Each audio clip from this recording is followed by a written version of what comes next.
गौतम बुद्ध और उंगलीमाल की कहानी। एक दिन बुद्ध श्रावस्ती के ही एक गांव में भिक्षाटन के लिए पहुंचते हैं। जब बुद्ध गांव में प्रवेश करते हैं तो देखते हैं कि पूरे गांव में सन्नाटा छाया हुआ था। दूर दूर तक कोई व्यक्ति नजर नहीं आ रहा था। बुद्ध उस गांव के पहले द्वार पर जाते हैं और कहते हैं, भिक्षा दे माई, परंतु भीतर से बाहर कोई नहीं आता है। बुद्ध दूसरे द्वार पर जाते हैं परंतु कोई दरवाज़ा नहीं खोलता है। बुद्ध तीसरे द्वार पर जाते हैं परंतु उसमें से कोई भी व्यक्ति बाहर नहीं आता है। फिर अचानक एक दरवाज़ा खुलता है जिसमें से एक व्यक्ति बाहर निकलता है। वह जल्दी से बुद्ध का हाथ पकड़ता और उन्हें अपने घर में ले जाता है और कहता है, क्षमा करें बुद्ध, परंतु इस समय आप बाहर नहीं जा सकते। उंगलीमाल को श्रावस्ती की सीमा पर देखा गया है। सभी गांव वाले डर के मारे अपने अपने घरों की खिड़कियां दरवाजे बंद करके बैठे हुए हैं। बुद्ध उस व्यक्ति से पूछते हैं, कौन है ये उंगलीमाल और उससे इतना भय क्यों है? वह व्यक्ति कहता है, उंगलीमाल एक राक्षस है।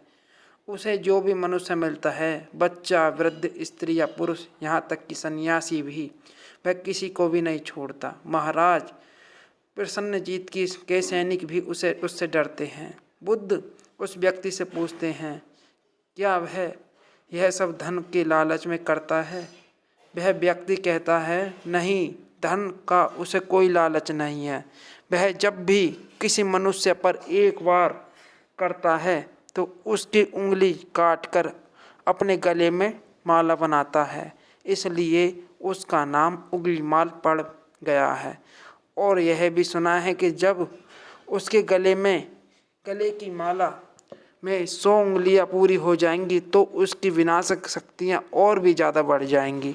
बुद्ध कहते हैं, आभार आपका, आपने मुझे उसके बारे में बताया। वह व्यक्ति कहता है कि कृपा कर आप बाहर न जाएं, वह आप पर भी वार कर सकता है। बुद्ध कहते हैं, वह से अपनी राह छोड़ दो, ऐसा मैंने कभी नहीं किया। मुझे भिक्षा मांगता देख जन जन के हृदय में उंगलीमाल का भय कम होगा। वह व्यक्ति कहता है, नहीं बुद्ध, आप मत जाइए, वह बहुत खतरनाक है। बुद्ध कहते हैं, वह खतरनाक नहीं, दुखी है और मुझे उसके पास जाना होगा, उसे मेरी आवश्यकता है। इतना कहकर बुद्ध उस व्यक्ति के पास से चले जाते हैं। कुछ दूर चलने के बाद बुद्ध वन में प्रवेश करते हैं। वन में चारों ओर एक सन्नाटा छाया हुआ होता है।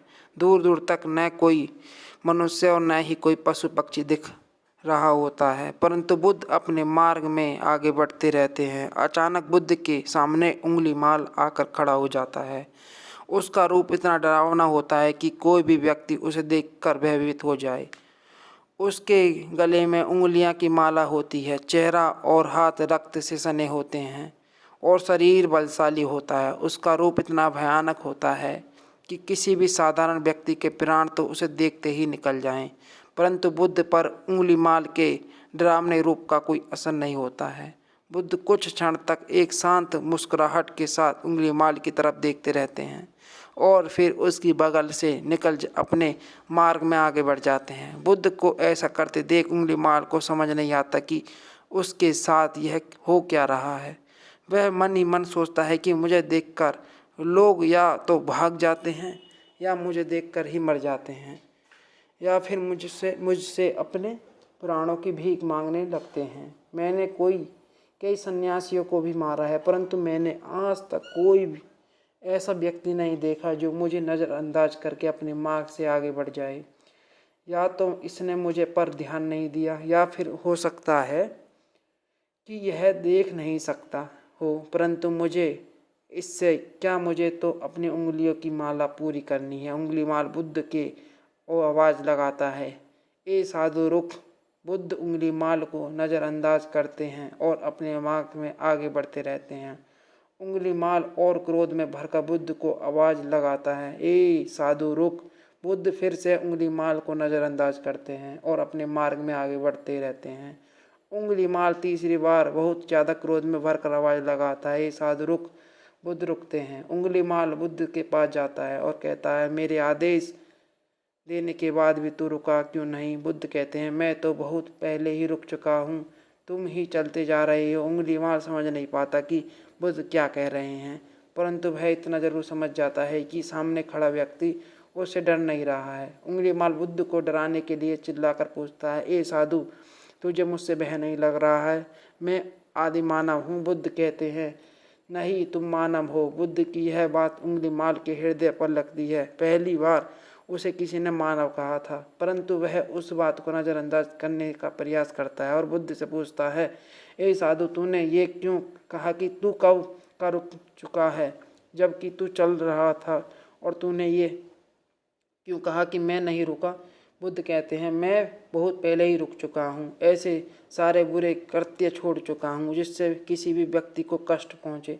सब जीना चाहते हैं, बस तुम उन्हें करुणा से देखने का प्रयास करो। बुद्ध के ये शब्द दोबारा से उंगलीमाल के हृदय पर चोट करते हैं, परंतु वह दोबारा से बुद्ध की बातों को नज़रअंदाज करने का प्रयास करता है और इस बार वह और क्रोध में भरकर बुद्ध की गर्दन पर अपनी कटारी रख देता है, जिससे वह लोगों की हत्या किया करता था। और बुद्ध चिल्लाकर कहता है, नहीं मानव में ना प्रेम है ना करुणा है, सिर्फ छल और कपट है, इसलिए मैं सबकी हत्या करूंगा, किसी को जीवित नहीं छोड़ूंगा। बुद्ध कहते हैं, तुम्हें लोगों ने बहुत दुख दिया है। उंगलीमाल क्रूरता मनुष्य अज्ञान के कारण ही करता है। ईर्षा, देश, मोह, माया, ये सभी अज्ञान की ही संतानें हैं, परंतु वह व्यक्ति है जिसमें दया, करुणा और समझ का उदय भी होता है। उंगलीमाल यदि इस जीवन में क्रूर और निष्ठुर लोग हैं तो दयावान भी है। बस तुम्हें अपनी आंखों से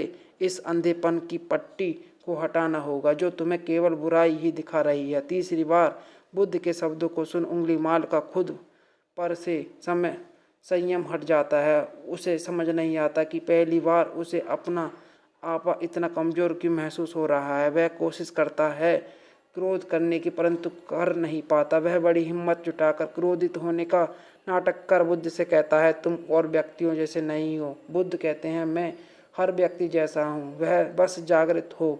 यह सिद्ध कर रहा हूँ कि हर व्यक्ति में जागने की क्षमता है। मेरा मार्ग क्रूरता को दया में परिवर्तित करता है। उंगलीमाल, तुम अनजाने में घृणा के पथ पर हो। बस इस क्षण रुक जाओ। तुम्हारे भीतर भी यह क्षमता है कि तुम दया और करुणा के पथ पर चल सको। इतना सुनते ही उंगलीमाल के हाथों से कटारी जमीन पर गिर जाती है और उसकी आंखों से आंसू बहने लगते हैं। भला कोई कब तक बुद्ध को अनदेखा करेगा? उंगलीमाल रोते हुए बुद्ध से पूछता है, क्या आप वही हैं जिन्हें लोग बुद्ध कहते हैं, जो लोग मुक्ति के मार्ग पर चलना सिखाते हैं?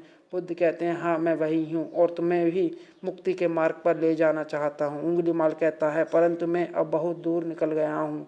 मैंने बहुत हत्याएं करी हैं, बहुत पाप करे हैं। मैं अब चाह कर भी वापस नहीं लौट सकता और मेरा वापस लौटाना असंभव है।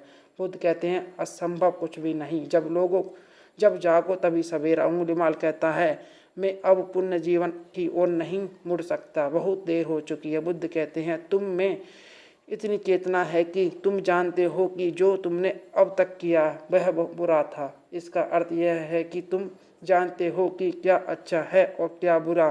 उंगलीमाल, जिस दिन से तुमने अच्छा कार्य करना शुरू कर दिया उस दिन से तुम्हारा एक नया जीवन शुरू हो जाएगा। उंगलीमाल कहता है, मैं कितने भी अच्छे कार्य क्यों न कर लूँ, परंतु लोग मुझे उसी दृष्टि से देखेंगे और मुझे चैन से जीने नहीं देंगे। बुद्ध कहते हैं, उंगलीमाल, यदि तुमने हिंसा का मार्ग छोड़ा तो मैं तुम्हें मार्ग दिखाऊंगा, तुम्हें संरक्षण करूंगा, तुम्हें लोगों की घृणा से बचाऊंगा। बस पहला कदम तुम्हें ही उठाना होगा। उंगलीमाल पूछता है, क्या यह हो सकता है? बुद्ध कहते हैं, अवश्य हो सकता है। तुम में असामान्य बुद्धि है उंगलीमाल, तुम परम सत्य के पथ पर बहुत आगे जाओगे। उंगलीमाल रोते हुए बुद्ध के चरणों में गिर पड़ता है और कहता है, मैं आपको वचन देता हूँ कि मैं सारे बुरे कृत्य छोड़ दूंगा और आपके पीछे करुणा के पथ पर चलना सीखूंगा। कृपा कर आप मुझे अपना शिष्य बना लीजिए। कृपया कर आप मुझे अपना शिष्य बना लीजिए। बुद्ध कहते हैं, मैं शिष्य नहीं बनाता, बल्कि व्यक्ति स्वयं मेरे संग में जुड़ जाता है। उंगलीमाल उसी समय बुद्ध को भिक्षु बन जाता है। यहाँ पर एक बात समझनी जरूरी है कि बुद्ध किसी भी को भी शिष्य या भिक्षु नहीं मानते थे। जो भी व्यक्ति उनके साथ जुड़ता था उसे केवल मार्ग दिखाते थे और वह मार्ग पर चलता था। भिक्षु और शिष्य शब्द केवल संघ से जुड़ने वाले लोगों की पहचान होती थी। और कहानी में आगे बढ़ते हैं कि बुद्ध का भिक्षु बनाने के बाद उसका नाम अहिंसक पड़ जाता है। दोस्त, बुद्ध ने जैसा उसका नाम रखा था ठीक वैसा ही वह बन चुका था। आइए जानते हैं कि कैसे अंगुलीमाल राक्षस एक अहिंसक बना, इसलिए आर्टिकल के अंत तक बने रहे। ठीक है, नेक्स्ट स्टोरी में हम आगे की पूरी कहानी स्टार्ट करेंगे। थैंक यू दोस्तों, आज की कहानी अभी तक ही। जब अहिंसक प्रथम बार अन्य भिक्षुओं के साथ एक गांव में भिक्षाटन के लिए जाता है तो गांव के कुछ लोग उससे बदला लेने के लिए उसे लाठी डंडों से पीटने लगते हैं।